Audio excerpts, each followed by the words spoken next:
Okay, this is the male flower.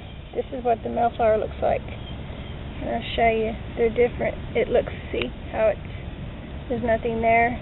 So you can also see lots of pollen there, where this one would be just fine to use for pollinating. So, and on the morning when I get ready to pollinate this one, I'm going to get the pollen off the male and put it on this one. So that is the simple procedure of how it's done. Okay, I just found another one to put a tag on, so I'm going to look around the patch and put a tag on them, maybe 4 of these if I can find them. So you can see up close. It's gonna bloom soon, like maybe in the next day or 2. So we'll see how it goes. Okay, I'm back again. This is the tag that I made. I made these little tags, and this is the female flower, what it looks like. And I put the tag on the part that's growing. I don't put it on where the melon is, but I put it on the stem with plenty of room there for it to be able to grow. And I'm going to write the cross on there after I actually cross it, so I'll know that I got to this one. You know, my writing on there, which cross I did, means that I got to this one and that I pollinated it. So this one is getting ready to open, so I just need to kind of keep an eye on it, and in the morning when I see it open, then I'm going to maybe do a cross with the bush baby melon. Well, here's a little hill of bush baby watermelon. Nothing much happening with it yet, but I did manage to find a male flower to use for a cross.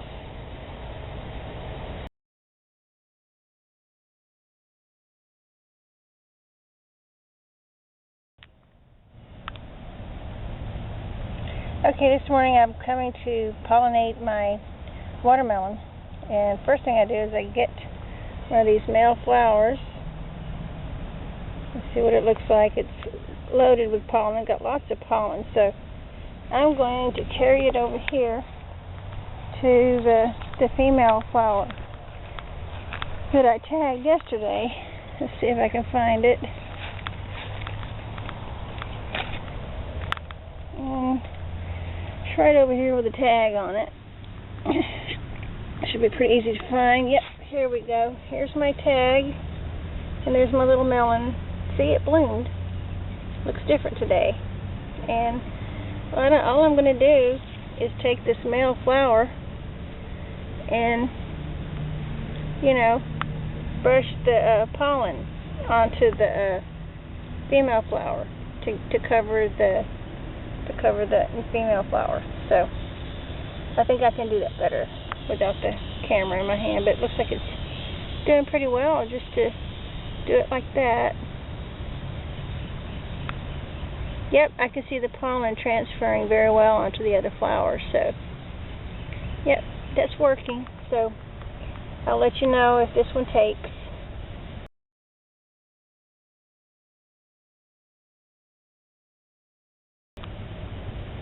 Okay, now I'm doing the second cross. This one I decided to cross it with I got a bloom off the bush baby over there that I just showed you. And this one is ready. You see it ready, and I have the tag ready, and I already wrote that, you know, that it's crossed with bush baby, and I'm ready to pollinate it. And I'm simply going to push the pollen on there, and that's working quite well. The pollen is just going right on there, so this works very well. And I'll get back later to let you know if it took.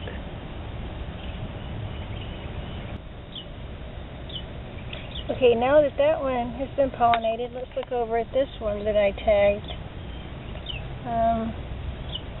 This one looks like it's not quite ready. Probably might be tomorrow, I don't know, but it's not ready, so I'll have to wait about that one. Okay, this is the leaf variegation that looks like moon and stars, and I grew moon and stars and mini melons in the same area, and I believe they crossed because my miniature melon seeds that I saved are showing some variegation. That probably was a result of a natural crossing with Moon and Stars. And so I think I have one on the way here. So we'll see what that looks like. That will be interesting. Okay, I'm checking my watermelon a few days later, and it looks like I have a taker here on one of the blooms I pollinated.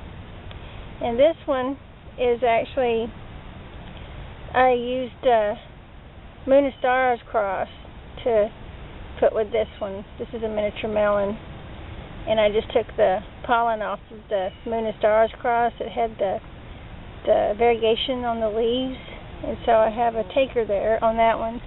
Then I have over here a couple of bush baby. I don't know about that one yet. Can't tell yet. But this one I believe is a taker here. So I definitely have a bush baby cross right there. So that's going to be neat if that continues to grow.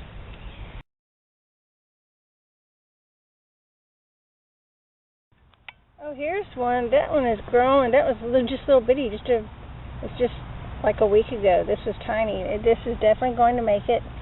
It's got a green rind, but I'm seeing kind of a modeling on there that looks like Moon and Stars. It's got freckles. See my little finger where it points? That looks like Moon and Stars freckling.